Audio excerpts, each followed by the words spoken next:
Devotional writer Crystal Williams wrote, "We live in a world that is racked with sin, deceitfulness, destruction, and death. So often it seems the wicked are prospering and the righteous are suffering. But rest assured," she says, "one day a divine reversal will take place. In God's perfect time, He will right every wrong. God will vindicate Himself and His people against the evil plots of men, and all along the way, He uses people to move His divine purposes forward, people who are willing and ready to do their part." We will see this divine reversal take place today on the Word for 2022. Today we're in Esther chapter 7. Up until this point, an evil plot has been conceived by Haman.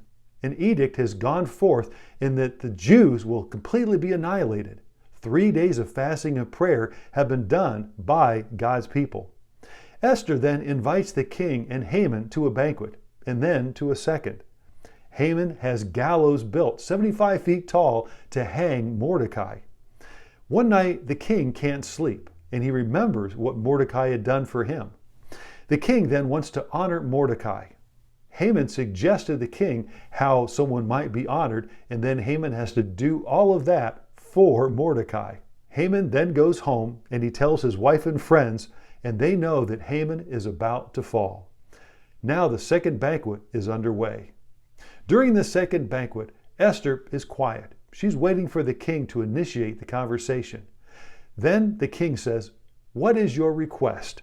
Timing is everything. Without lashing out or pointing fingers, the queen, she asks that her life be spared and the life of her people. In verse 5, the king says, "Who's responsible? Who dares to do such a thing?" And then Esther replies in verse 6 by saying, "The adversary, the enemy, this vile Haman." The king gets up in a rage and he walks out of the room to think. While he is gone, Haman, he falls upon Esther and he pleads for mercy. Then the king at that very moment comes back in, and it looks as though that he's assaulting the queen. And so he then calls for Haman's execution. Hang him on the gallows prepared for Mordecai. As we read this chapter, God's providence is seen in the protecting and preserving of His people. Not only that, but God has put the right people into the right place at just the right time. And God is doing the exact same thing today.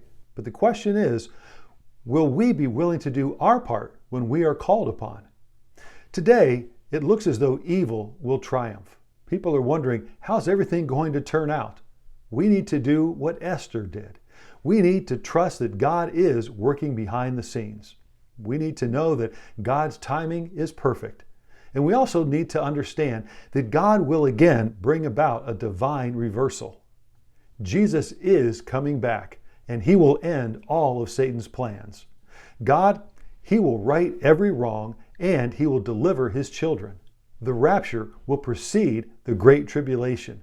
And then Jesus, He will return with His bride, and together we will reign with Him for 1,000 years, and then forevermore. A great divine reversal is coming, and we are going to be a part of it. Thank you for joining the Word for 2022.